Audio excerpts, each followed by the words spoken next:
Right, good afternoon, everyone.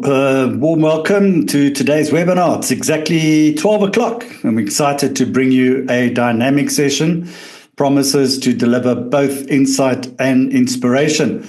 I'm Neil Peterson. I'm your host, the moderator for today. And as many of you know, I'm the founder, editor-in-chief of Real Estate Investor, South Africa's leading independent property investment platform since 2007. And today's topic is Unlock Higher Than Average Returns. Why South African residential property is the world's most undervalued high-yield investment.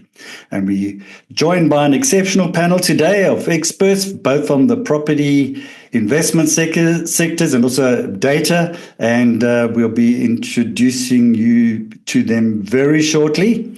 Just a quick word on REI. Since 2007, we've been helping investors, landlords, homeowners, and property professionals to gain the insights they need to succeed through our flagship Real Estate Investor Mag, our digital platform, rei.co.za, our webinars, newsletters, live events. So we remain committed to delivering thought leadership and practical tools for you that empower smarter decision making. Quick housekeeping reminders. If you've registered, you will receive a link to the full recording. And you can also get it on our website, rei.co.za. It will be posted on our homepage tomorrow, so you can get it there, and also our newsletter. So just please drop your questions into the Q&A box at any point during the session. We'll address as many as we can during our live discussion. So whether you're a seasoned investor or just beginning your property journey, today's discussion will shine a spotlight on why South African residential property offers some of the highest real returns globally. Yes, for real, that is true. And how it compares in price, how it compares in value, size to properties in countries such as the United States, the UK, and Europe, and Australia, and how also structured investment models are yielding up to 17% and more, and that's for South African properties. And then we're also going to look at which data trends and locations are currently driving the market. So without further ado, let me introduce you to our expert panel today. First up, we've got Estiani Marks. She's the Business Development Executive at Lightstone Property, South Africa's leading property data and analytics provider. Estiani, welcome to you. Wonderful having you today. Do you want to just give a shout out and welcome to our audience today? Awesome. Thank you, Neil. Always a pleasure to be here and to share data and insights with fellow investors and property lovers. So it's looking forward. Thank you. Absolutely. Look forward to it as well. Great having you again here, Estiani. And then we've got Daniel Lombard. He's the CEO and founder of Wealth Assist, the strategic property investment group delivering high yield residential investment opportunity. Welcome to you, Daniel. Great having you again. You want to just shout out to the audience?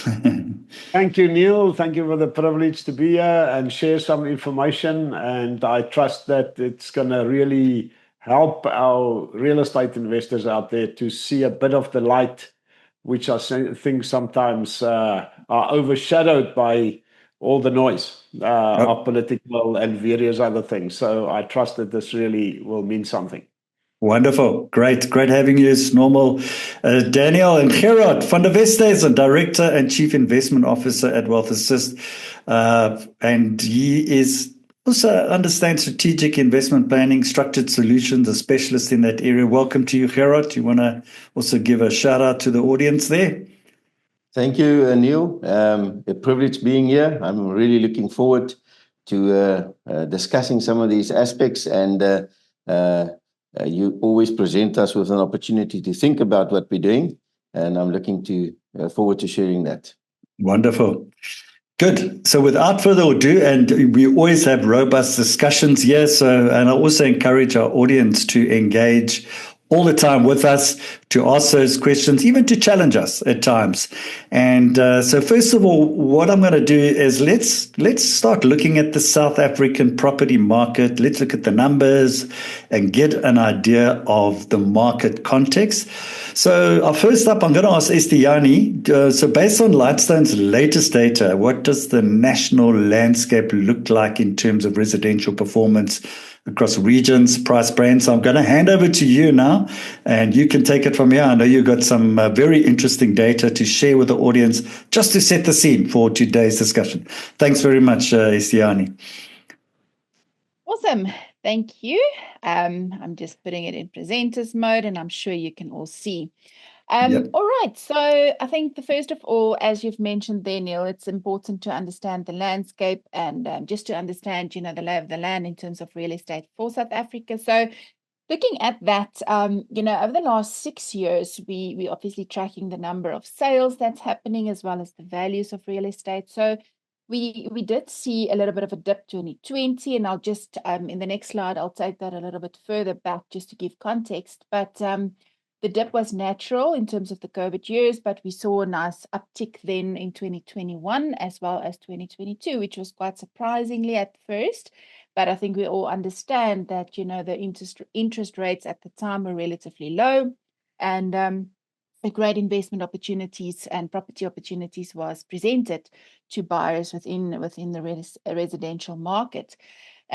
So if we just looking at the next slide, just to give context in terms of, this trajectory. So you can see there that property sales have started to decrease in terms of volumes already from around 2015. So actually nothing to do with COVID, but just the economic environment altogether. And that gives greater context to the good investment cycle we see or purchase cycle we saw in 2021, 2022. The flip side of that and the positive still is that if we look at property values, we do see that, yes, although, property volumes are dropping slightly or did drop slightly in the previous years, about 10 years ago, the average property sales value still increases year on year.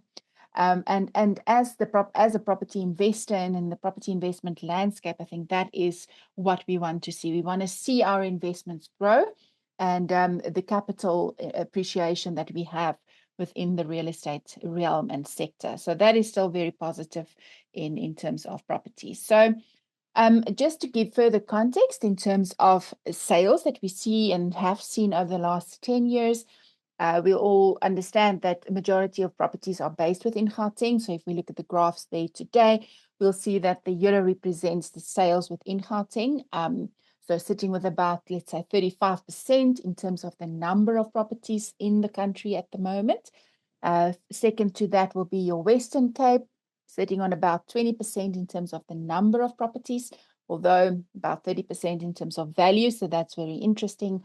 And then the KZN region sitting on about 12 to 13%, both in terms of numbers and value. So that naturally gives us a landscape that we see in terms of where these sales are happening proportionally towards, the other 6 provinces. Then looking at the growth and inflation rates of property. So there we track, what is the growth rate changes in terms of the real estate values. And as you can see, we're currently sitting on about 3.7%. Now, just taking into consideration that would be your national inflation. So meaning that, yes, there are areas that are slightly lower. There's areas that are slightly higher. Talking about provinces. So all in all, sitting on about a 3.7%. We're not necessarily yet where we were at some of the highest ends being 2022. But the flip side of that is we're creeping up again, as opposed to having that negative or decline in terms of inflation that we saw in 2023, 2024, when interest rates were quite high and we had the elections, we had the GNU, a lot of uncertainty. So that's sort of out of the way for now. And yeah, we're actually hoping for another increase, interest rate decrease next week. I think all of us are holding thumbs. Then just a little bit of bigger picture there in terms of, the growth rates over a longer period of time. So almost like the last 15 years. And as you can see, we had that nice growth more or less around 2015. And then after that, we saw a little bit of a decrease, but we did establish or get to those volumes again or values again in 2022. And hopefully we are heading to that again, within the next year and a half. So breaking that down provincially, real estate is cyclical. I think we all understand that as investors, and we will naturally have times and places that does well and perform well, and then have areas that does not perform that well. So if we look at the graphs there today, we'll see that, if you look at areas such as the Western Cape as an example, we can see that, yes, although they have sort of the second largest growth rate or inflation rate at the moment, it's been fairly flat for the last 2-3 years. Whereas if you look at an area like Limpopo as an example, they're currently sitting with the highest inflation rate, coming off of a much lower base than what the Western Cape had. And similar to that, we see the Gauteng area picking up a little bit, as well as the KZN area. So I think there's opportunities in all of these provinces at different points in time, or to different points in time. So we can delve a little bit deeper into that. And then just looking at, some in terms of property types. So in South Africa, we classified sort of as your freeholds and sectional titles. So those can both be within your natural environments, or it can be within estates. But for now, we just look at freeholds in general, sectional titles in general. And I think it's important to understand the context again in terms of how these are positioned. So if we look at the freehold properties, that would be around about 80% of the property types within South Africa, whereas sectional title is a much smaller percentage in terms of proportion of the number of properties that we have. But we also see a nice increase there. We'll chat about that just now. But the freehold sector still seems to attain a little bit better inflation rates than sectional title that we see at the moment. Although, again, I'll show you in the next slide, or 1 or 2 slides up, how that changes over time. So currently sitting with, as I said, 3.7% on average and inflation rates. As you can see there, Limpopo coming in at about 7%, which is phenomenal. And Western Cape, 5.6%. Gauteng, 2.11%. Yes, it's a little bit low, but we come off of a lower base. So that needs to be taken into consideration. Free State at 0.5%, so not the greatest at the moment, but we also do see quite a nice increase there in the KZN region. So looking at the graphs, and this is where the interesting part is, as I've mentioned, in terms of the property types, first of all. So you can see that if we look at our freehold, that have stayed slightly stable over the last few months, being at about 3.8, 3.9%. But keeping in mind that it actually comes off a base of about 6.2% in 2021. Whereas on the flip side, our sectional titles currently only sitting on about 3.9%, but it comes off of a base of 3.4%. So we actually see almost like a better growth rate trajectory for sectional title than freeholds, although, generally that was a little bit higher than freehold was a little bit higher than sectional title. Then if we look at the value bands, so in general, your low value bands attains quite a larger increase in terms of inflation, so increase in terms of values. So that we still see that the low value is the highest at 6.5% at the moment, but again, coming off of a high base and actually coming off of a 9.8% base in 2021. Whereas your high value, luxury and mid value currently sitting on about 3.6, 4.9, 3.7%, but coming off of a lower base, being 4 to 5%. So still a little bit of a better increase in growth rate for those value bands as opposed to low value. Although, as I've mentioned, the low value band still is the highest growth rate at the moment.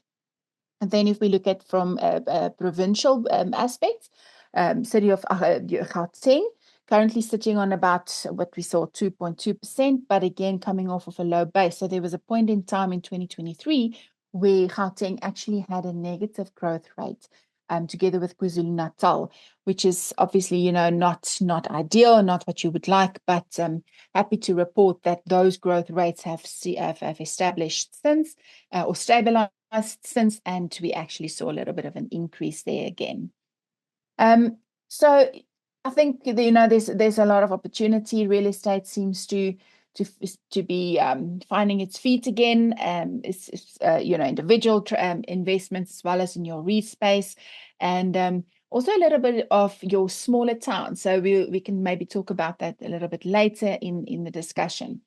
And then just ending off in terms of our foreign buyers, so the foreign landscape, and here we can see that for most of the times you'll see that your foreigners that doesn't necessarily have South African residency, they typically go for your very high-end investments, so above 10 million, whereas the South African residents or the locals actually go for the small the lower priced investments, and not as many of them in terms of the higher bands proportionally. So that's quite interesting to see, and that includes both foreigners with South African residency as well as those without South African residency. And then just lastly, to see, proportionally where those are based in the three biggest provinces. So I think we all understand that majority of the high-end properties in terms of local and or foreign investment sitting in the Western Cape.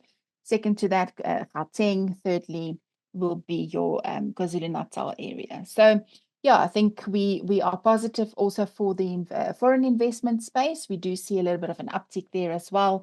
And let's see what that, or how we end on for foreign investment for 2025 as well. Neil, that is my story, and happy to discuss. Wonderful. Great. Thank you for setting the scene there, Estiani. I think it's so important, just to map out that market. So if you can just disclose switch off there we go. We could again, so we can get the discussion. So I think it's very important just to set that scene. I mean, there's been a lot of criticism about, South African real estate versus other investment types, and we've seen it's resilient. So what the data shows is that South African residential market is resilient. It's still performing and doing exceptionally well, and very much in line with what's happening globally. So this is where I'll bring in Daniel. So there's already a question, Nesiani, but we'll deal with that later. And please, I say to our audience, fire away with those questions. So Daniel, just given those numbers, why do you believe South African residential property remains so undervalued compared to developed global markets? Thank you, Neil, and thank you, Estiani, for doing my job, make my job so much easier. I'm basically going to touch on a few basics. I think it's important, apart from those stats, because those stats speaks for itself. I think I've used not only Lightstone specific information, but also in this case, I'm going to focus first on why do we actually have such a good property market, and I'm going to touch on that because I think if we, and Estiani have actually done a bit of that as well. So first of all, if we look at our yields, then we can first see that our yields are, okay, I'm just going to summarize the general national. So I think it's very important to go down in the detail, and obviously each area, I mean, there's areas where you may have a situation tomorrow where the mines are closing. I use that as an example, like it was in Rustenburg at some stage. Then there would obviously be massive property drops and that type of thing. But those type of things, I'm more using the general information. So if we look at the high yield and specifically comparing to other countries in the world. I think that is actually very important. So if we look, and I'm going to touch on that in a moment.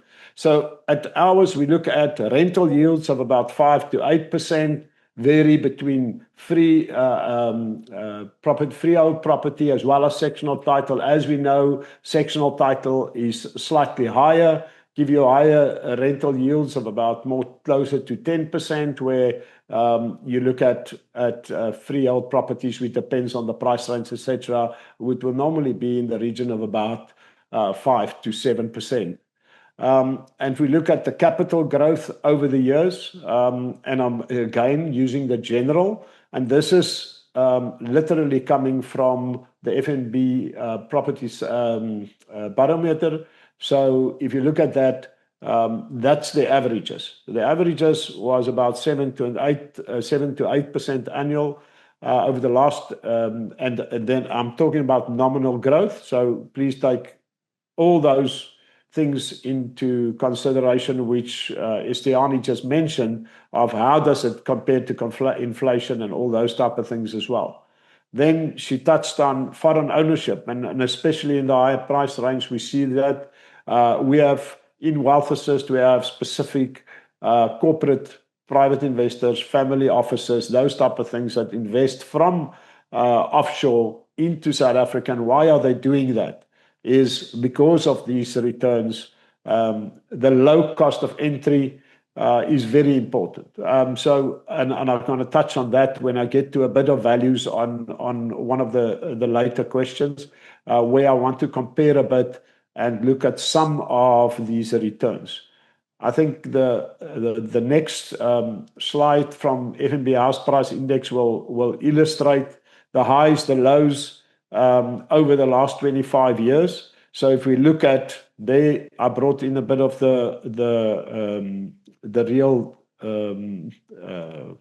actual inflation adjusted returns as well. But if you look at our best years, our worst years, and it's important to touch on those worst years, because I'm going to spend a bit more time on some of our next questions to explain what was the year, what happened in the bad times, how did we deal in those cycles, and if we can prove that even in the worst cycles we have done well, recovered well, all those type of things, it underpins.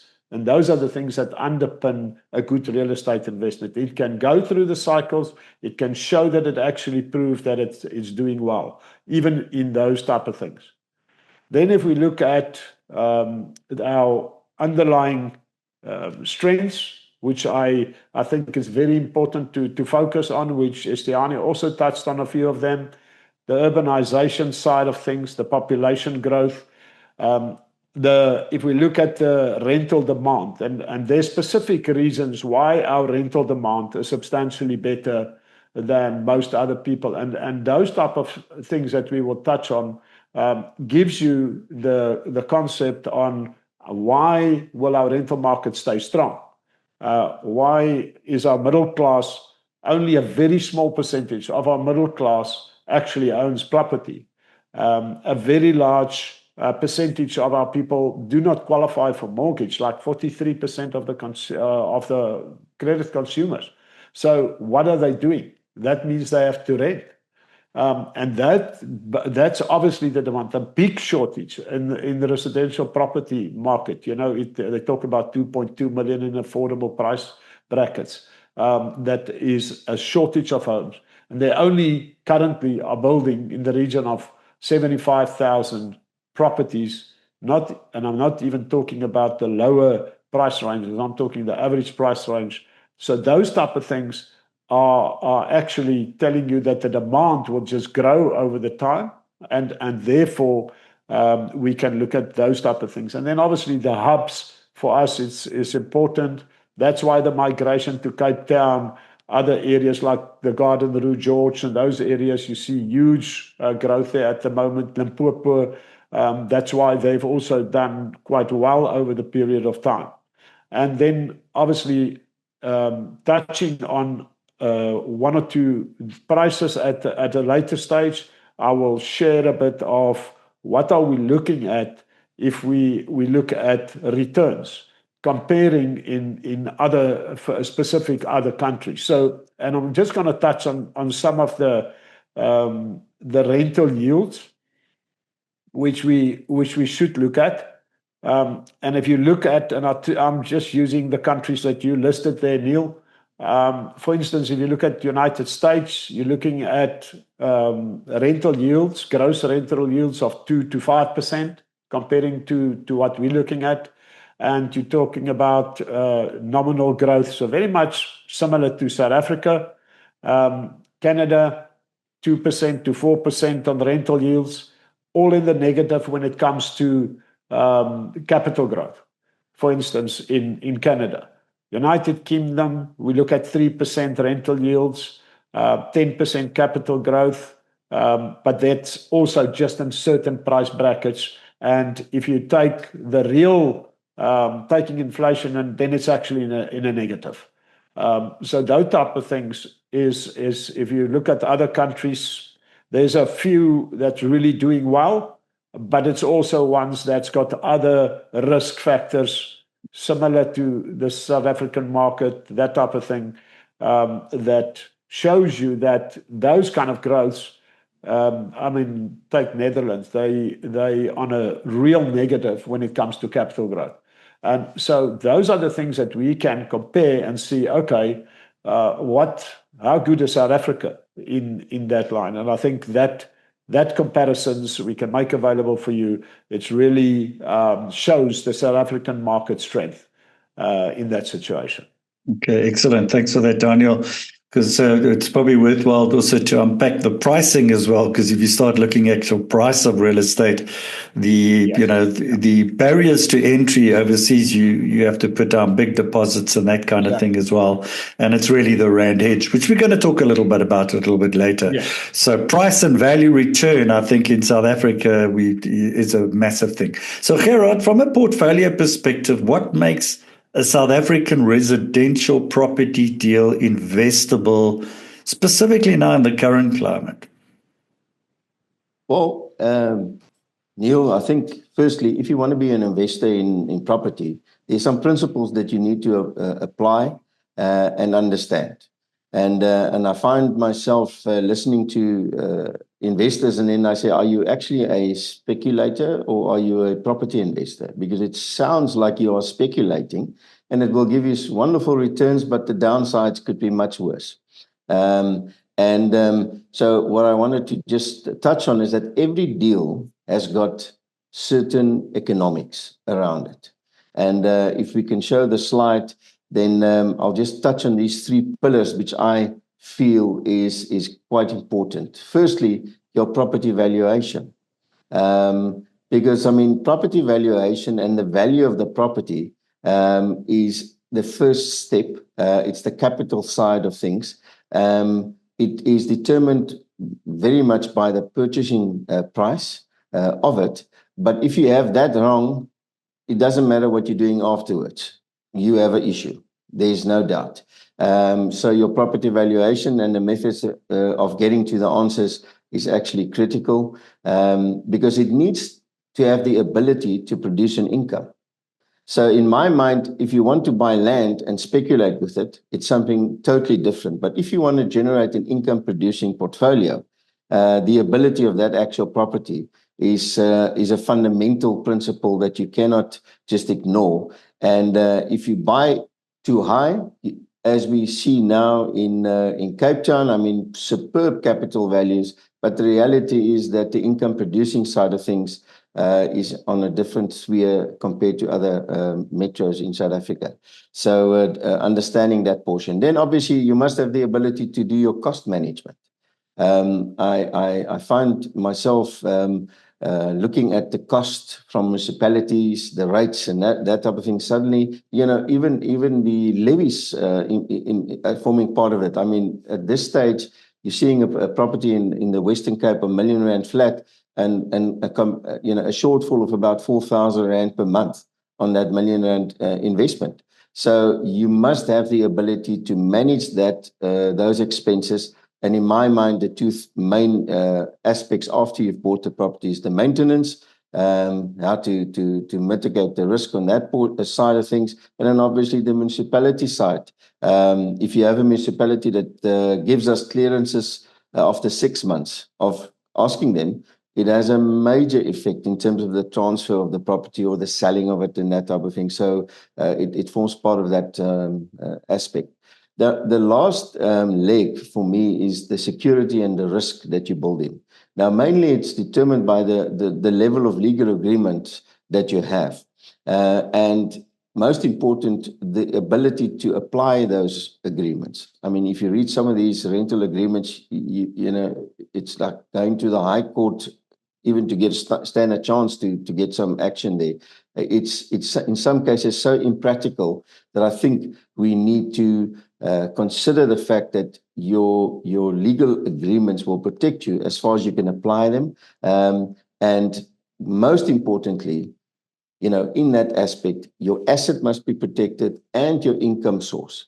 So, and I just wanted to make mention there that people must understand there's different risk levels in different properties, and your capital exposure plus your cash flow coming in determines your risk level.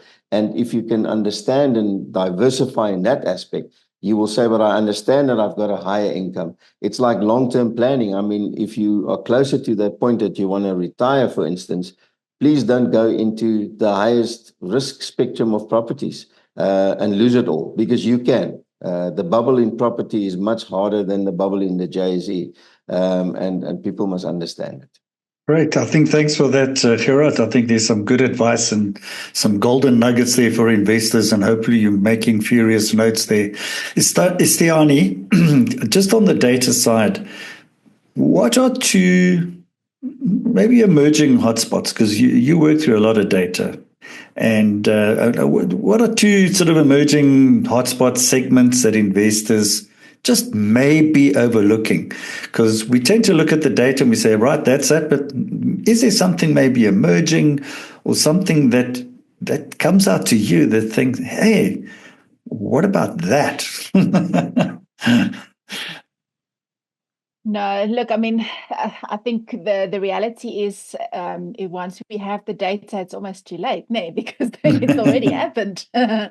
So, no, I'm joking. So if you look at Limpopo, I think something like, you know, the smaller towns, the low-felt, the village living, I think that's something that is very prominent at the moment. So yeah, we sometimes oversee all these smaller towns and the potential that they have, because we are being, you know, we focus on the bigger cities and the current potential that they show. So we had a discussion last night actually around Potchefstroom as an example. And I think, again, you know, what is happening in the smaller towns? Because that's sort of where the golden opportunity sometimes lies.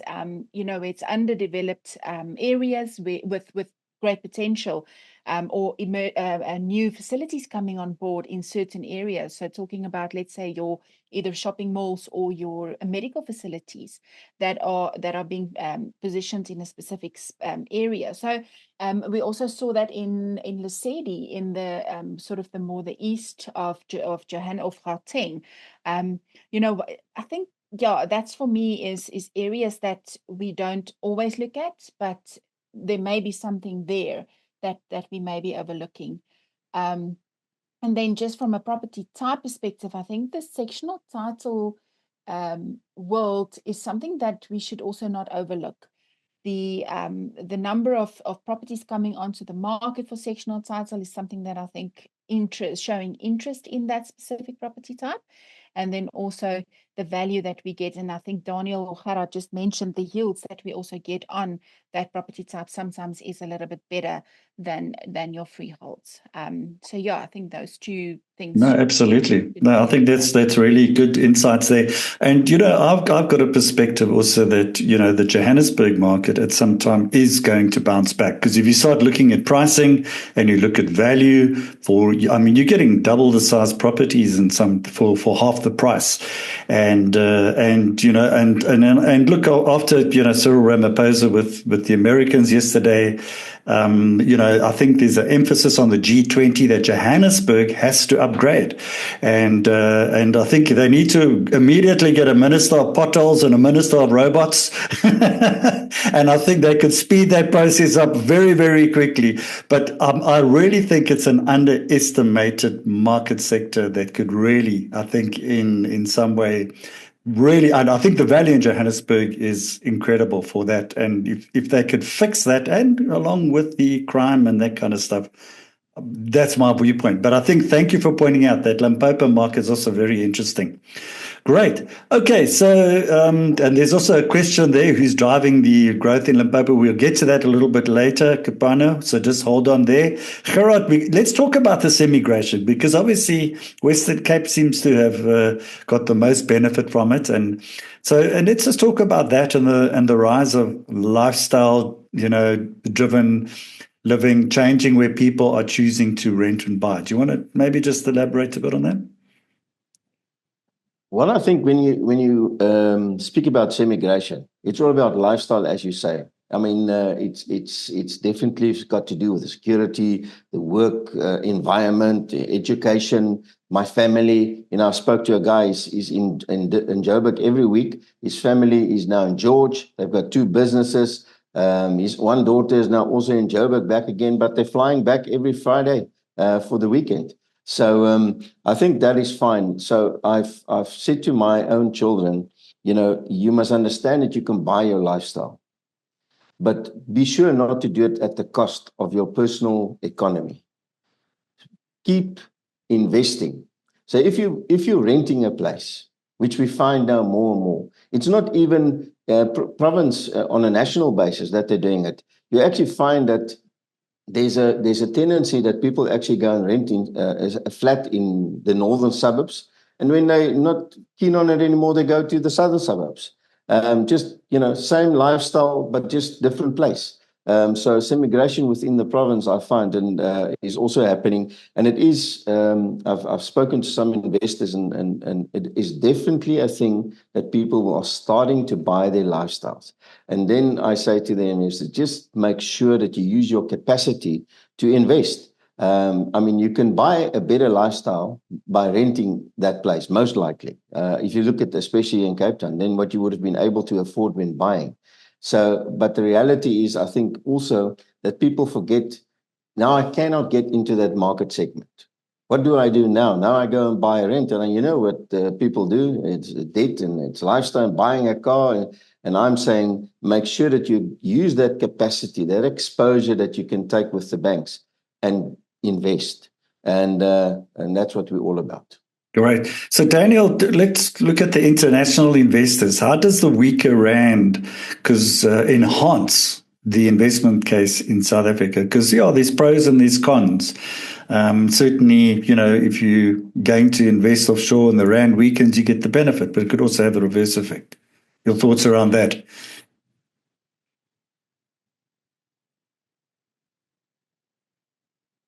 Daniel, you just need to unmute yourself. Sorry, I did. I thought I did already. Not a problem. All right. So I'm going to jump in and share a bit of stats on actual prices. And I think you spoke about the entry of the market. If you want to buy property, you need to either use finance or pay cash. It's basically your choice. And we know that foreigners in South Africa can only finance up to about 50% on a mortgage. And then obviously it depends on where you earn your income, etc., and how it affects that. But if we look at, I've used a few typical examples, and specifically talking about, call it a 2-bedroom or apartment, as they call it overseas as well, and specifically in sectional title type of units, that type of thing.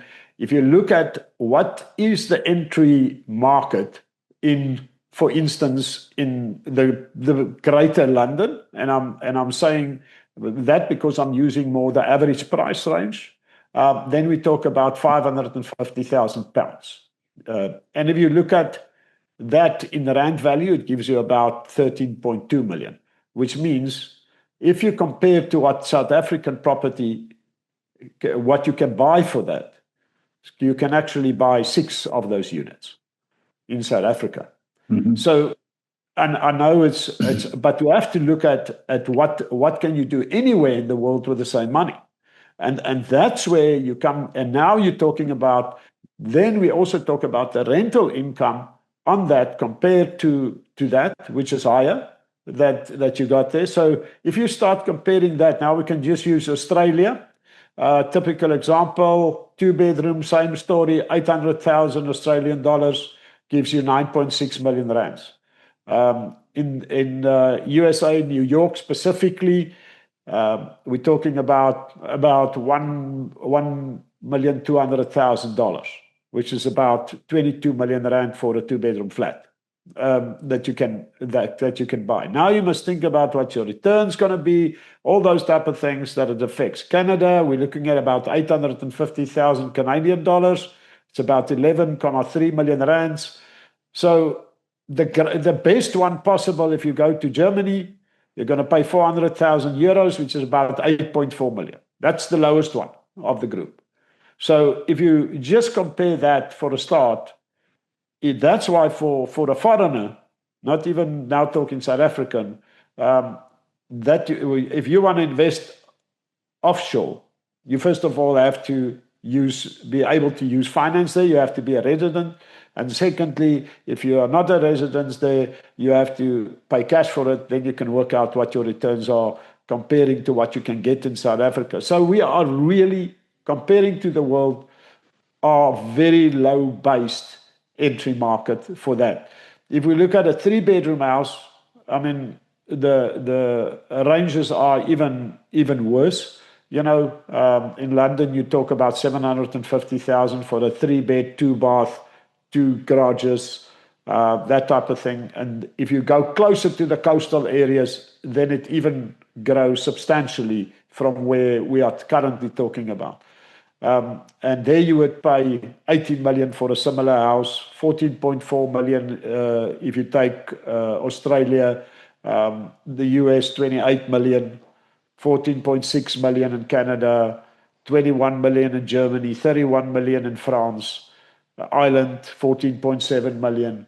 So if you really look at those stats, and then you realize how undervalued our properties are in South Africa, and getting that as an entry market for a start for me, saying it's already great. The influences, yes, we have to take in consideration the risks related to certain political situations and that type of thing, which will obviously affect these kind of things. But if you even go then to what does South Africa offer, and what is the unique opportunities around when you have local people that can actually guide you where to avoid those risks, then you can move outside of the noise area and make sure that you are doing a proper real estate investment. Okay, great. Thanks for that. Estiani, let's go back into the data sort of analysis, and just before I just ask Estiani, I just want to comment on what you said, Daniel. So, I mean, 6 properties to 1 property. I'm still trying to get my mind over that. It's unbelievable that, you know. So for an investor, why would you walk away from an opportunity like that? Sorry, I just couldn't just. Neil, I just want to touch on that again and say, the price that they gave us that we worked on for the South African property average for a 2-bedroom apartment is 2 million, and we all know in Bellville I can get it substantially cheaper. Yeah. So that was even talking about more to the coastal areas, not even talking about the others. No. Yeah, no, absolutely. But it's just the value difference and pricing and what you can get for your investment buck. So, Estiani, so what are the common mistakes investors make when they read property data? And what do you think they should pay more closer attention to? So And Neil, I think the one biggest thing that we find and that I personally think happens is that investors do not take the actual cost into consideration of properties. Specifically if you think around your sectional titles as an example, there's an additional cost, it's a monthly cost. So take that into consideration when you do make a decision to purchase, and make sure that that's factored into your calculations. And I think the other thing that we probably will be seeing in the next few years is, during the times when interest rates, I see somebody says my sound is very Sound, soft. yeah, just up your volume a little bit there. See if Just that helps. Does that help a bit? Otherwise, yeah. I'll just speak a bit louder. Yes, we can hear you now. That was good. Cool. Awesome. Alrighty, yeah. So I think the understanding the actual cost of real estate, the acquisition thereof, and then obviously the running expenses. But then, to make sure that you purchase within your means. When we had the lowest or the lower interest rates in 2021, 2022, we saw a nice uptick in purchases, and we've seen that in the data. But we also have seen an increase in SIE notices being issued. So, if now in this 2023, 2024, so 2 to 3 years later, people realize, well, I can't actually afford that. So yes, I think the understanding of the real value of properties, and as Daniel and Gerard has alluded to, understanding your own investment strategy. Do you want to invest for cash flow, or do you want to invest for capital gains, or value gains in terms of the real estate that you're looking at? And understanding that values, I think, is very important. And we, as I always say, we're so privileged to have the data at our fingertips. 20 years ago, we wouldn't have been able to know, beforehand. Now we're sitting with the data, we're sitting to access to information, so use it and make the right and informed decisions. No, absolutely. I think you also accentuated what Gerard said as well, because I think it's so important, the maintenance of property. People just forget about that, and the levies. It's kind of something which is, put on the back burner. And I think that one slide of Gerard, he did very nice. So Gerard, I'm going to bring you in here now on tenant risk. So tenant risk is always top of mind. And how do you help investors manage rental risk and still maintain liquidity? Once again, you put up that beautiful slide which showed all the different cash flows, etc. But how do we manage the rental risk? Thank you. Well, tenant risk is in the center of your investment risk. I mean, it is the core, and it actually will put it on its head or not. So, and I wanted to use the same principles that I've shown previously to actually bring up an example of a case that we've just concluded, an investment opportunity.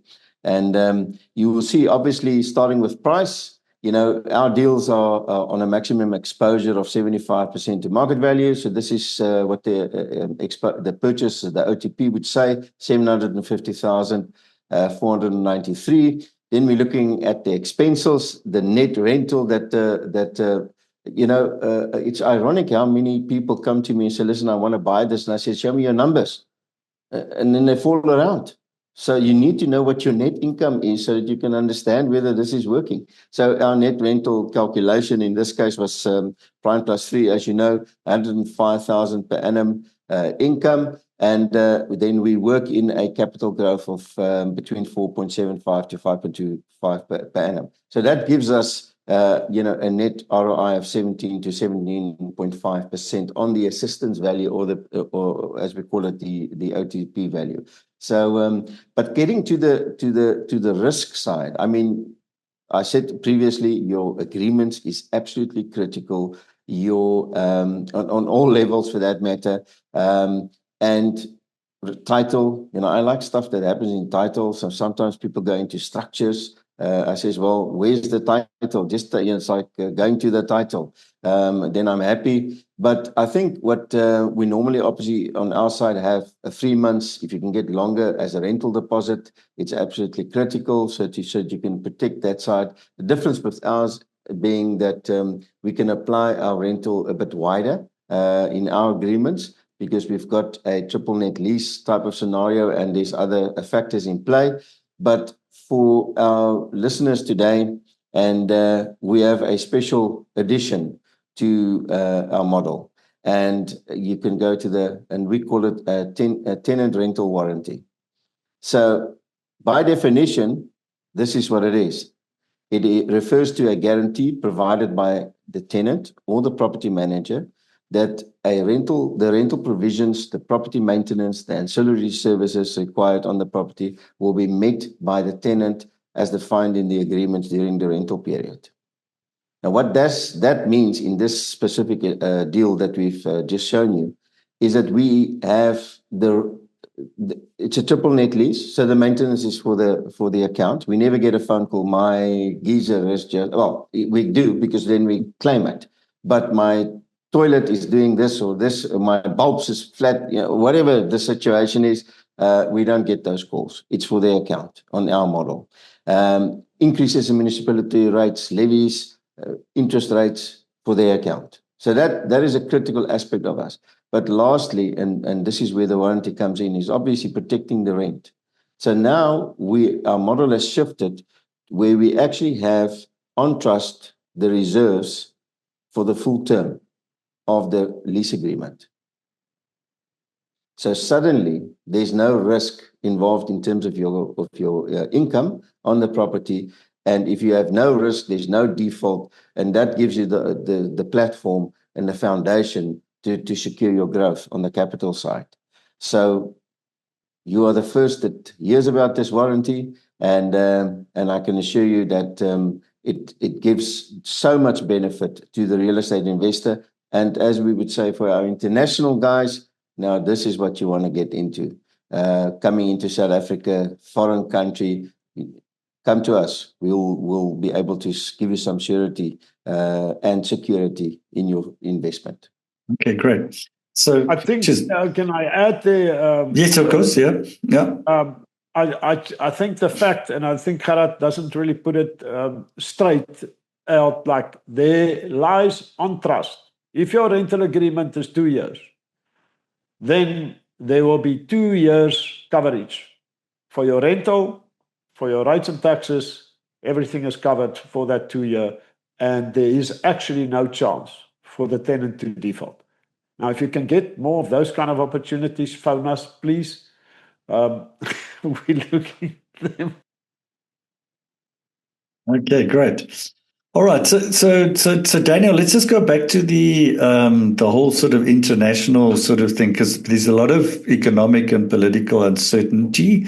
But yesterday, I think there was a meeting with Donald Trump and President Cyril Ramaphosa, and the outlook looks good. They haven't actually, decided yet anything on tariffs. We're also seeing in South Africa this interest rate decision next week, as Estiani said. We pray and hope that it's actually going to come down next week, and which is always good for the property market. It always serves it really well. So when interest rates drop, I think the property sector goes up.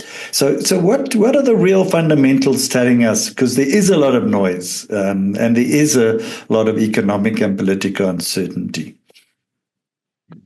Well, I think if we can look at a bit of the risks and addressing that noise, I think that's the key.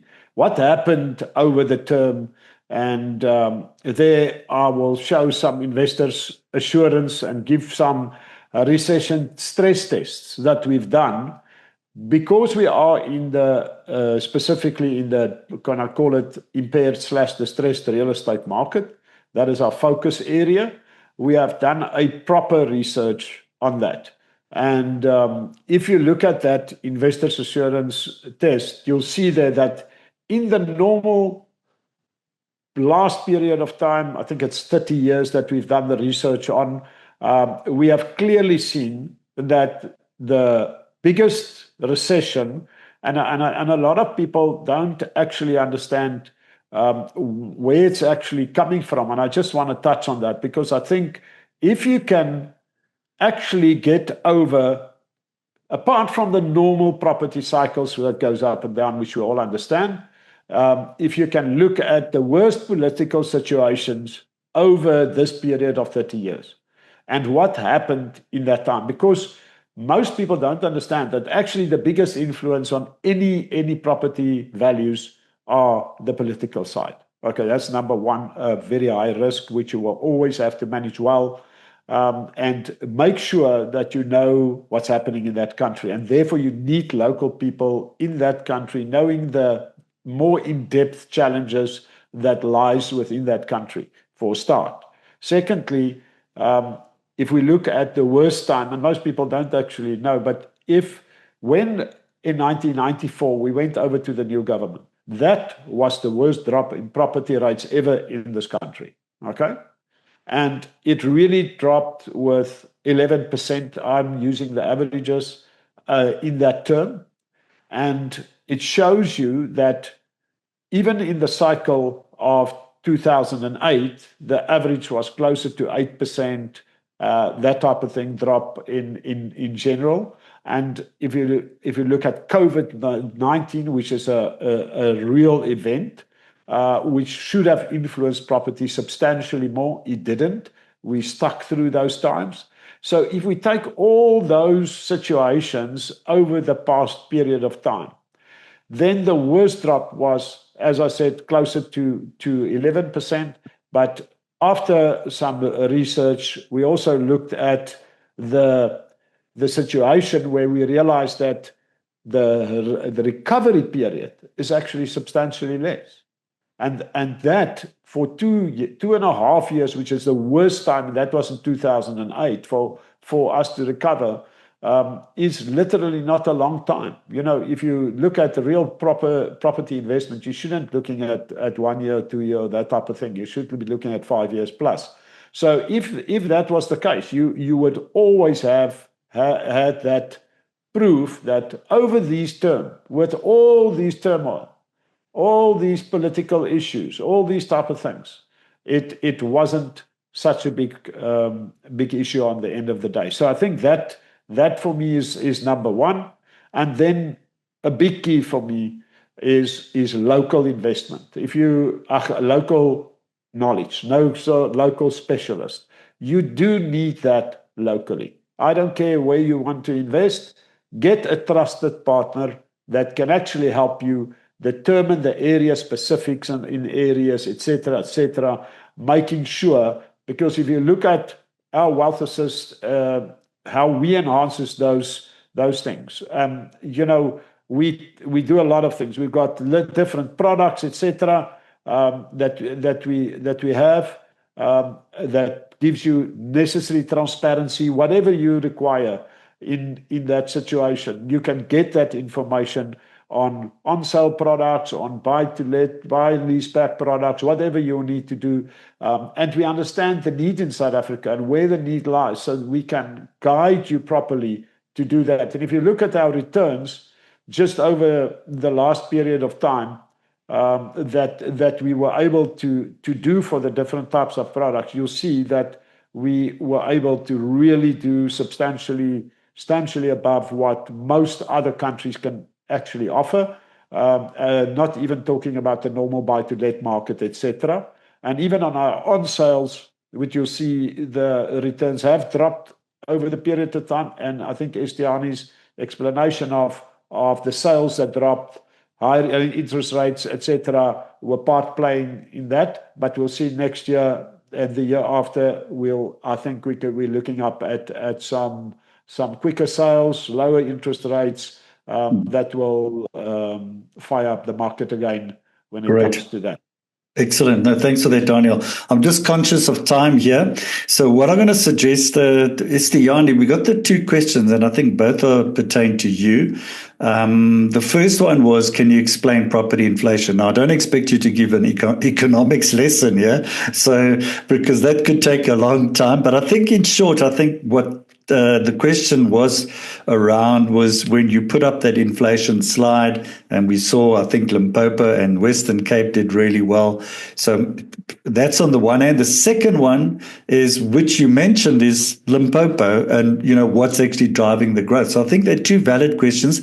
Let's deal with that, and then I'm going to ask Daniel and Gerard to wrap up, and then also your final words as well, Estiani. So maybe let's deal with that one. The first one, property inflation. The second one, property growth in Limpopo.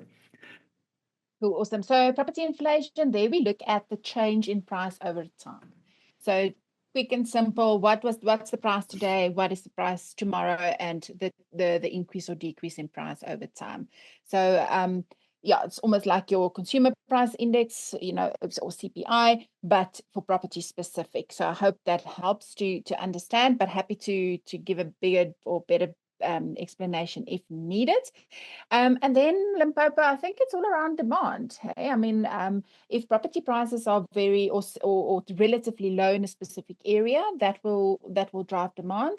I am not familiar with the Limpopo area that we do see that kind of growth. I'm actually going there at the end of June, so I'll make sure to have a nice drive around just to see, what may have impacted the bigger demand.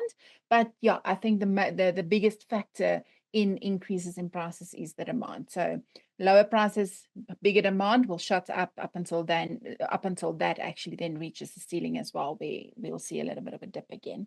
No, excellent. Thanks for that. Okay, and then I think it's between Daniel and Gerard. Luandile has asked, if you are investing for cash flow purposes, which is best between REIT versus actual owning and renting out?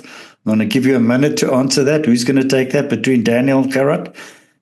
Well, that's my favorite identificator. So I would say to you, are you a JSE property investor, or are you a property owner that needs to get into the business of property? That's your decision. It's a different aspect of property. And I think the wonderful benefit of doing business with the Assist Group is that we actually enable you to be have all the benefits and be directly involved in property as if you would have not only invested, at arm's length. So I would definitely say a direct property in my mind. Wonderful. So that's your closing. Just to add there, Neil, is just to add there, I would say just look at the actual performance of that over the last few years and use our performance to compare to that. Awesome. Great stuff. I think that's in closing. We've come to the end of our webinar. I can't believe where the time has gone. But it's been a very intensive and very interesting discussion. I see there is another question. Let me just see whether we can thank you all. Clear Wandley is very happy, so he's very excited. But what I'll do is I'll give the final say to each one of you, just 30 seconds from each of you, just in closing. Final thoughts, parting shot for the audience, just to leave with something that they can take forward, starting with you, Estiani, then Gerard, and then Daniel. Awesome. Thank you, Neil. As always, I think know your numbers, know your area, use the property portals that we have available for information, and just upskill yourself in terms of knowledge before you make that decision. And reach out if you need help, get your partners together, and use the data. Wonderful. Great. Thanks. And that's Estiani Marks, Business Development Executive at Lightside Property. And come and join them on their roadshow, which is going around the country. So to get some more insights and data, very important data as a property investor. All right. So Gerard, your final thoughts, please. We got 30 seconds. I would just say choose the right partner. It doesn't matter where you're coming from. The numbers don't lie. They will give you information that you don't normally have. Get the right structure in place, legally and otherwise. And on a very much personal note, when you come down from Table Mountain, just don't go and buy the first property. Let's do the numbers first. Okay, wonderful.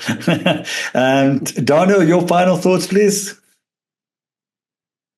Yeah, thank you, Neil. I think looking at all the stats and everything that you have received today, I think for me it's very simple, and that is South Africa is really like the property is undervalued and it's a high yield investment. It's really good in the market.